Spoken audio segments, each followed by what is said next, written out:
This video, I'm going to be talking about my experience with our second home birth. We are currently 9 days into postpartum. My little 9-day-old is asleep on my lap while I'm making this video. And I'm really just going to dive into, so my first home birth and my second home birth were very similar, but they also had some pretty dramatic differences. My second one was substantially easier. So this video, I'm kind of going to just dive into what made it easier for me, how I knew which stage I was in at each point. And by knowing where I was, it helped me navigate, okay, what's coming next and what's coming next. So I think by talking through what my experience was with all of that, it might help you if you're about to have your first, birth, to have an idea of how to kind of frame your mind as you go through those different stages and to help you just transition through what could be the most incredible thing you ever do in your entire life. So our second home birth that we just did 9 days ago, it started, so I knew it was starting because I started to have some bloody show the morning of. It was like the morning that I delivered. And for me, that's very normal. I don't get super early signs that delivery is happening. I know for some people, they'll get that days in advance. For some, they'll lose their mucus plug like a week in advance. For me, when I start to see those, both times, it has meant the baby is coming within 24 hours. So that has been helpful for me to kind of gauge, okay, baby's on the way.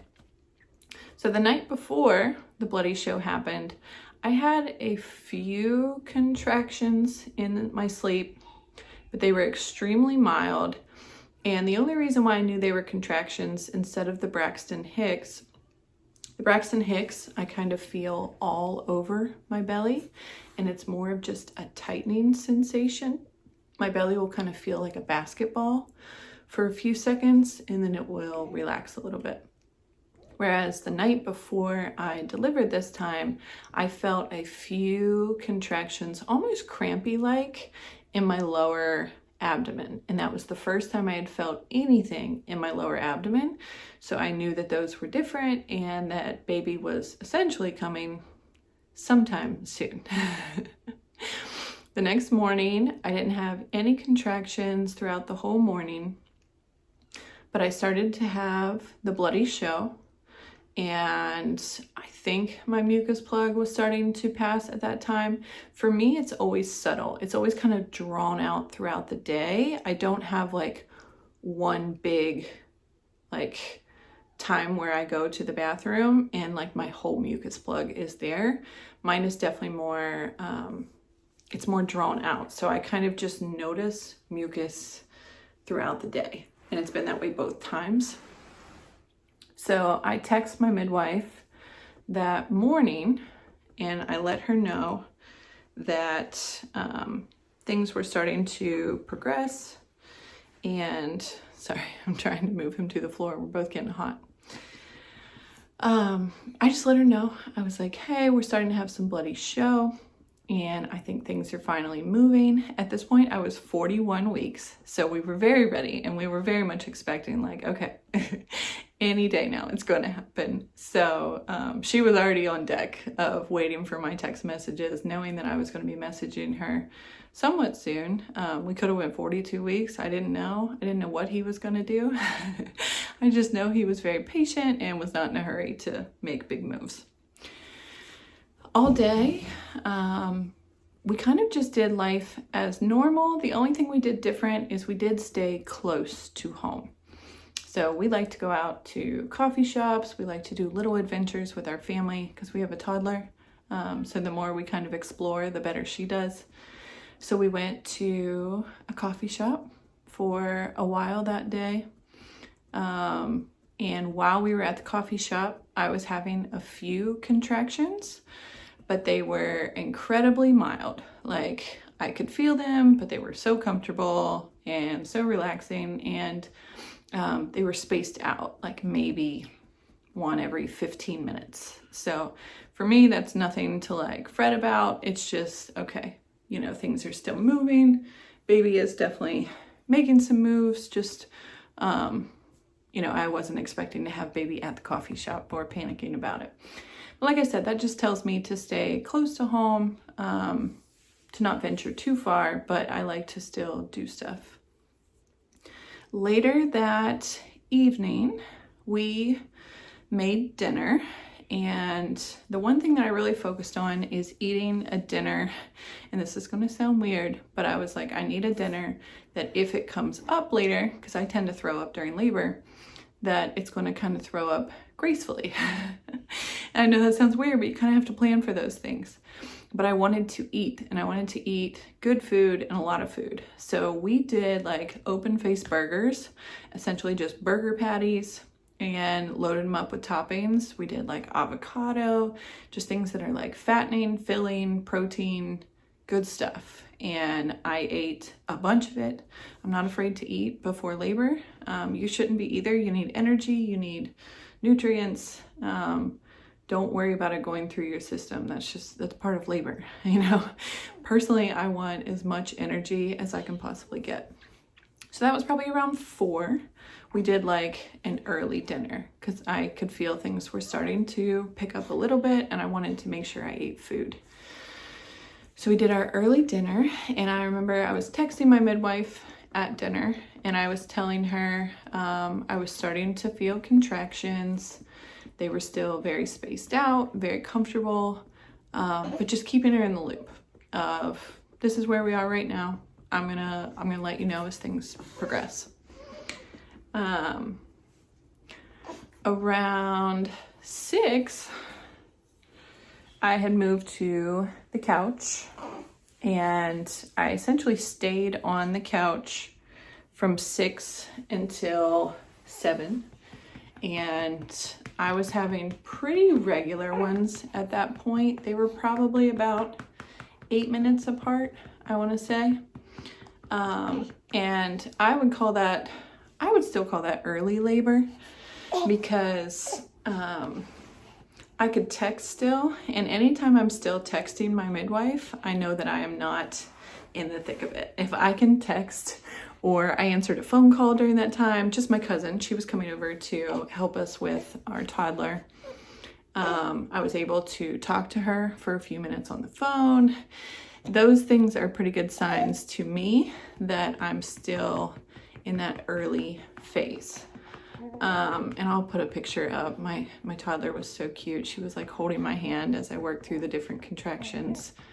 One thing I really liked in early labor and in active labor, and I talked about it in one of my previous videos, is I was practicing the Bradley method this time, and I found it to be tremendously helpful during those 2 phases. It helped me practice my breathing and practice relaxing my uterus every time a contraction would come on, because you get the urge to tighten and clench, and that's the opposite of what your body actually needs to do. So each time I would feel one coming on, I would practice breathing through it and imagine opening my cervix and opening everything, and just imagine everything opening and progressing. And I would try so hard to not clench my body at all and to stay totally relaxed. And I was able to do that for almost all of them in early labor, as long as I was concentrating. If I got distracted by my toddler or distracted by something else, then I wouldn't be able to maintain that relaxation. Hold on, I'm gonna feed him. He's hungry. Early labor and active labor, I found the Bradley method to be tremendously helpful. And I didn't take any of the courses or the classes. I just read the book, practiced some of the visualizations, and practiced some of the breathing, and just practiced doing it for a few weeks before labor started. So I highly recommend looking into the book. Just consider it, you know, even if it doesn't work for you or it doesn't help, it's just one more tool that you can have in your back pocket to help you navigate those early stages. Once I progressed to very, very active labor and like into that transition phase, I wasn't able to maintain it anymore. It still helped though. Like it still was helping, but I find especially during, and I'll get to the transition part, they're just coming too quick for me to stay in that maintained relaxed state. I think maybe if I had done some classes or practiced it even more intensely, that I might have been able to. But by just doing, self-practice and everything, I definitely lost a lot of my concentration during that point. So around 7, a little after 7, because that's when I was still texting my midwife, and I was telling her they were coming like every, I don't know, maybe, I think they were coming every 5 minutes, but they were only lasting around 30 seconds. So they weren't quite lasting long enough to be like in the real thick of it. So I was just letting her know where we were. And then I moved upstairs at that point. My cousin had arrived. She took over feeding my toddler dinner and putting my toddler to bed. That's what I needed the most help with. And it let me go upstairs and we have all of our birth spaces set up upstairs. And my husband was then free to kind of cater to whatever I was asking him to bring me. Because at that point, you start having people bring you things instead of you doing it yourself. He already passed back out. He's tired. So moved up to the bed, and from 7 to about 8:30, I spent a lot of time laying in bed, doing the Bradley method, trying to breathe through the contractions, trying to just imagine him moving down, trying to imagine my cervix opening, each one. And you start to get to a point where that's all you have the ability to concentrate on. You're not multitasking, you're not getting yourself things, you're not, like, that's when I know labor is picking up, when I lose the ability, like I wasn't texting anymore. If anyone called me, I wasn't going to answer. It was just focused on my body. And that tells me that I've really moved into that active phase, that we're really in the thick of it. I also notice when I struggle to walk to the bathroom. For me, if I get up and try to walk to the bathroom, I almost have like a non-stop contraction kind of the whole time when I'm in that vertical position, once I'm in very, very active labor. And that was when, as soon as that kicked in, that's when I had my husband call the midwife. We still hadn't made it to the contractions being 5 minutes apart and a minute long. And since I've already had another baby, I wasn't really leaning into that so much, because some people just never get there. You know what I mean? Or once you're there, you're like, you're really there. So I went ahead and had him call her. And she said, having him call her, she immediately knew that it was time to come, since I didn't, because normally I'm the one who kind of, handles all the conversation with her and everything. So she was like, as soon as you had him call, I knew that you were in the thick of it and we were on our way. So that's when she started to head our way. She said she'd be there in about 30 minutes. And that was a good timeline for me. Like, I knew we still had some things to work through. But by the time she got there, I knew we were going to be pretty close. So going to the bathroom was incredibly intense every time, but you want to try to go to the bathroom as much as you can. And even though standing up feels so gnarly, like so intense, I still try and convince myself to do it as much as possible, because when you are in that vertical position and you're walking and you're moving, it's really helping to rock baby down. And that's what you're feeling. And it feels intense. And it's going to make you not want to do it. But I had to give myself a pep talk every time. I'm like, we're going to go to the bathroom. We're going to walk to the bathroom and we're going to do it. We're going to do this. And, when you're at that point where you're pep talking yourself to even walk 10 feet, you're definitely in the thick of labor. For me, one thing I did notice this time that was different than last time is I was not able to sit on the toilet once active labor kicked in. I think he was just so far down in my pelvis at that point that sitting position, it was not working. So my husband kept trying to come in the bathroom with me, and I was like, I gotta do this alone because I gotta do this standing up, and I don't really know how to go to the bathroom standing up.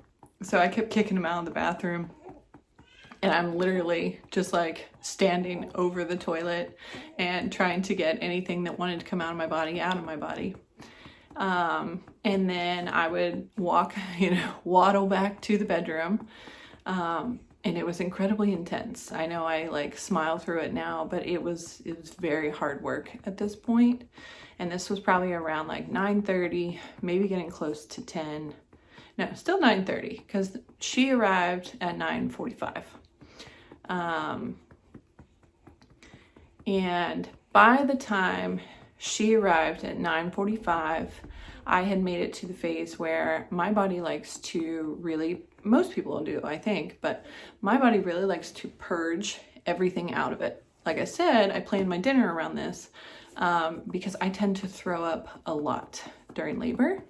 And it sounds terrible, but I actually don't mind that part, because every time I throw up, I feel like that intense heaving heaves my baby down into the birth canal and helps push that labor along quicker. So I think while I was still laying in bed, I threw up probably 5 times. And like I said, it sounds awful, but 3 of those were probably just straight water, because you want to keep drinking water, keep hydrating. My husband was bringing me hydration packs, and I would essentially chug a whole like water bottle that had a hydration pack in it between throw ups, and that was kind of what was coming up, but it was staying in my system long enough to actually hydrate me before it did, which I'm very thankful for, because hydration is one of your biggest things you really got to watch while you're in labor, because you will literally forget to drink water if someone's not there to help encourage you and help you and make sure that you're doing it. So I was chugging water, and the other thing that I liked the most were cold wash rags. So I feel bad. I have my husband like on a wash rag rotation with a bowl. And I talked about this in one of my videos where I went over home birth supplies.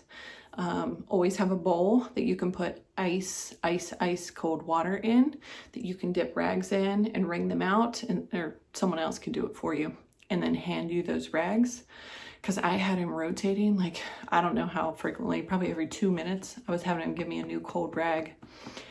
For me, the second birth, it felt so good to put it on my back. And I would do it at the beginning of like that wave coming on of a contraction. And the cold sensation would help distract me from the feeling enough to make it manageable. So it was helping me manage the discomfort. And at that point, they were coming so fast. That's when I know I'm moving into that transition phase, when my body is purging everything like pretty violently. And those contractions are just coming in waves so fast that you don't even have time to, I remember saying to my husband, I was like, I just want 5 minutes, or I just want 10 minutes to breathe and relax. And that's all you're going to want at that point, but you're not going to get it. And it's a really hard point to get to, because all you want is to be able to rest for a minute, and your body's not going to allow you the chance to rest, because you're at that point where baby's coming very soon. So you just have wave after wave after wave of hard work. And you're going to get really tired if you're not careful. So hydrate, do whatever you can to distract your mind and work through the feelings. We tried some counter pressure this time. With my first birth, counter pressure helped tremendously. With this one, counter pressure didn't feel good. So this is another reason why you want to know how to do all of these things, but some things you might not actually want in the moment. Both times I've wanted cold rags. Both times cold wash rags have literally saved me. So I think that's a non-negotiable. That and a small fan. You just get so hot because you're working, and you don't get a break. So shortly after my midwife arrived at 9:45, she helped me with working through some of those, and she was also monitoring baby through quite a few of my contractions to see how he was doing, see where he was. Personally, we don't do any cervical checks throughout my entire pregnancy, birth, like labor, everything. We didn't do a single cervical check. She would if I asked or requested one, but I never did. So the only monitoring she was doing at that time was using the Doppler and just keeping an eye on how baby sounded. And he felt like he was doing the tango inside of my belly during all of this, because that has to feel very intense for them too. You know, they're literally moving through the birth canal.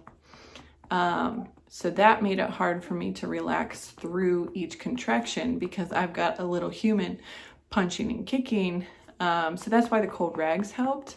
It just helped distract my mind enough that I was trying to focus on the cold and not focus on any other feelings, and just try and focus on opening up and releasing things, because you've got to focus on that. If you're just closed off and clenched, you're going to just prolong it. So try and just focus on finding an alternate sensation. So something cold, something airy, something you can grab onto, something else you can focus your mind on, and just focus on opening up as much as you can. And make sure someone's hydrating you and forcing you to drink water. Around that time, so 2 midwives always come. So I had my main midwife kind of helping me, monitoring both me and baby, seeing how we were doing, while the other midwife helped set up the water in the birth pool. Earlier that day, my husband had already set up the pool itself, already put the liner on it, already had it ready to go. So we just needed to add the water. While they were adding the water, I was giving myself another pep talk that we needed to walk to the bathroom. And I knew it was going to be my last walk to the bathroom. But I think I have a photo. I'll post it. It took me probably 4 minutes in this first position to move from that. And then I was like slowly waddling down the hallway while my husband was essentially supporting me the whole way. Because when you are at that point, like, it is so intense. It's so intense. Like, you have non-stop revolving contractions. You're just trying to breathe through them. You're just trying to get through them. And this is the thick of it where you're going to question everything. That's how I always know I'm in transition, because I'm like, I don't ever want to do this again. That's always my thought when I'm in transition. It's so funny. My thought is more like, I don't think I can do this again. You know, like, I don't think I'm capable. And it always tells me, like, you are in transition. And what helped this time is I recognized that's where we are. And 2 things come to mind when I have that realization. Is 1, you are in transition. This is the worst of it. This is the thick of it. You just need to get through this hurdle. And 2, you're about to meet your baby. And those 2 thoughts are what get me through transition every time. It's, this is almost over and you're about to meet your baby. This is the worst of it. Just get through this. So when you're having those thoughts, just know that's probably where you are. And just remind yourself, like, baby's about to be here. So I made it to the bathroom, didn't sit down. Wasn't a chance I was sitting down. At that point, I found that rocking back and forth was how I got through each contraction. I did a lot of body rocking, a lot of hip rocking, and both of those are such good movements when you're vertical and baby's about to come out, because you are rocking baby down through your pelvis. So try and just move through it, dance through it, breathe through it, do what you gotta do. It's intense, you gotta get through it. I peed standing up, completely standing up. I don't know if any of it made it to the toilet. At that point, I'm just like, it is what it is. And then I moved to the birth pool. Getting in the birth pool was tough because you really have to, like, climb over the sides. But then I got down into the water, and I need to put times up. I think I got into the water around 11, maybe 11:10. So my midwife hadn't even been there 2 hours yet, and I was already getting in the birth pool. The first 20 minutes or so in the birth pool, I was trying to just find positions that could be semi-comfortable. I was trying to stay up on my knees, and I was still just rocking through all of those sensations. And I had my husband rotating cold wash rags like it was his job. Like, I need a cold rag, I need a cold rag, because the water's hot too, so it's warming you up even more. I threw up, I think, 3 more times while I was in the birth pool. I threw up into a trash can. I had one, you know, they were holding one for me, so it's not like going in the pool or anything. During one of those times that I threw up, and I told you that you really shove things down while you're throwing up, one of those, I felt a pop underwater, and I told my husband, I was like, something just popped. I was like, I think it was my water. So that was probably 11:20 at that point, when my water broke. And then at that time, once I got a moment to breathe, I used just like one finger and I put it up into the birth canal to see if I could feel baby anywhere close. And I was surprised when I did, and he was maybe this far, like an inch from being out of my body. So that's when I had my husband call for both midwives. They were doing some other things at the moment. They try and give you space, really just give you, you know, time to yourself. So they were in another room at the time. And when he let them know, he was like, hey, she said she can feel baby. They both got into the room very quick. And my main midwife, when she came in, she was like, have you been pushing? And I was like, not intentionally. I was like, I think it's just from where I've been really breathing him down, opening things up. He's really worked his way, like he's there. I was like, I haven't been pushing, but I think I'm gonna try now. I was still up on my knees. I really wanted gravity to help me this time. And I started to push, and thankfully my husband has the whole thing on video of when pushing started to when baby came out. And that full video is 4 minutes and 15 seconds. So those of you who fear the pushing, I get elated when we get to the pushing phase. I don't fear the pushing. Transition is where I struggle the most. Transition is the hardest for me. It's so intense. When it gets to the pushing phase, I feel like I have more control at that point and I can relax a little bit more. It's just, by that point, you're so tired. You're so tired that my biggest struggle is putting enough oomph into those pushes to actually be able to get baby out. That's why I think gravity helps so much, by being in that upright position and pushing. Literally in one push, he went from being an inch in to, I did a huge push, just concentrated everything I had on baby coming out, opening up, baby's gonna move. He pushed all the way to where half of his head was out of me in that one push. And it literally caught me off guard. I was like, oh snap, like we're moving. And my midwife was trying to figure out, she's like, is his head out? I was like, almost. I was like, I need to do another push. So you catch your breath for a minute, you try and just remain open, remain relaxed. And then that next push, you know, all your oomph into it. And that second one pushed his full head out. So we had the whole head out at that point.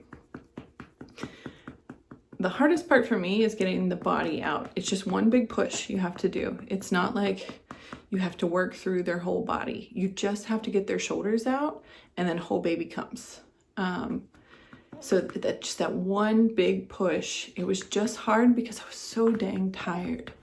I was so tired. So I think that one took me too, because my first push, I didn't have any oomph to it.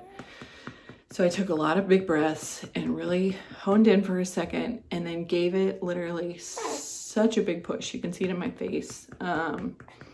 And whole baby came out, I was able to reach down in the water and pick him up, pull him up to my chest. Myself, where are you going? Oh, there you go. Was that a wet one? No, it just sounded wet. It just sounded wet. It was a good burp. Pull him up to my chest, and then everybody helped me sit down. And we had made it. And I was so elated in that moment that I hold baby. It's happened both times. The moment that I hold baby and have them on my chest, I go from transition where I'm like, I'm never doing this again, to the second I'm holding baby, my brain is like, I can't wait to do this again. I can't wait. It's exhausting and it's a lot, but it is the coolest thing. And it's so incredible what our bodies are capable of, and so amazing that we literally birth whole humans. This one's like a limp noodle right now because he just ate. But even though it's a struggle, and even though it's challenging, and even though it'll really push your limits and make you question what you are capable of, the minute you make it to the other side, you will feel like the strongest person on the planet. I don't know how else to describe it. So that is our story of our second home birth that we did. The rest of the birth, the placenta birthed that out. I don't have the timestamps yet for everything with our birth. I want to say maybe 10 minutes later, the placenta came out, and then we moved to the bedroom across the hallway and spent time over there doing the newborn exam. We let him eat for the first time. My husband got to weigh him. My husband got to cut the cord. So many sweet moments that we are so thankful for. And I am such a big advocate for home birth and being in your own, safe space. And if it's not an option for you, then it's not an option. Or if that doesn't make you comfortable, then I totally understand. But for me and for us, it is very much our happy place to be in our own home, have the opportunity to have babies here, and just to be able to tell stories like this one. So if you are close to birth or coming up on birth or even just considering home birth, I can't recommend it enough. As long as you have great help. We're here in Nashville where the options are really wonderful. I know some areas don't have the options that we do. But I hope you have great help where you are and that you do consider it, because I think it is one of the most amazing things in the entire world.